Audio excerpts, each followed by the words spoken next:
cosita fea. Tenchita, ¿qué te pasó? Fíjate, Juanita, que tengo una tos de chucho. Yo estaba un poquito malita y estoy preocupada, Juana. No sé qué voy a hacer. ¿Pero por qué, Tenchita? Es que mi mamá me quiere estirar las patas porque comí helado y me empeoré. Híjole, pero estás tan mal, pues, Tenchita. Sí, Juanita. ¿Escucha?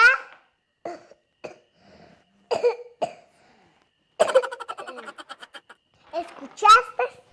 Mi garganta parece un escape de un carro roto, Juanita. Estoy preocupada, Juanita. Estoy preocupada.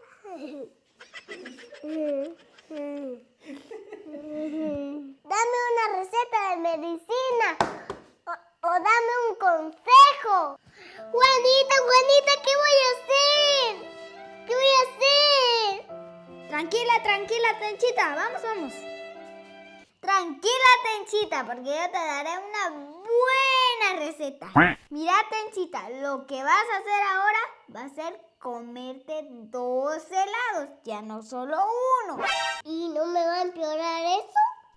No, con los 2 helados vas a atacar el daño que hizo el primer helado. Oh, gracias, Juanita. Tú sí que eres una gran amiga. ¡Oh, my God! Bueno, me voy. Ahí me avisas cómo te fue. Luego te llamo. Bueno, voy a hacer lo que me dijo la Juanita. Con esto voy a estar mejor.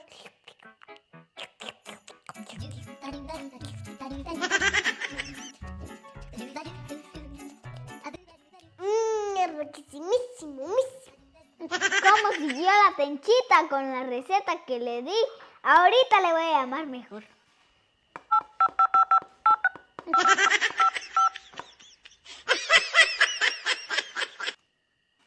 Aló, Tenchita, ¿cómo estás? ¿Cómo seguiste? Hola, Juanita. ¿Qué tal te cayeron los 2 helados? Ya no suena tu garganta como escape de un carro roto.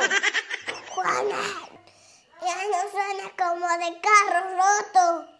Ay, suena como de camión roto. Híjole, creo que mejor te hubieras comido 3 helados. Con amigos así, ¿para qué enemigos?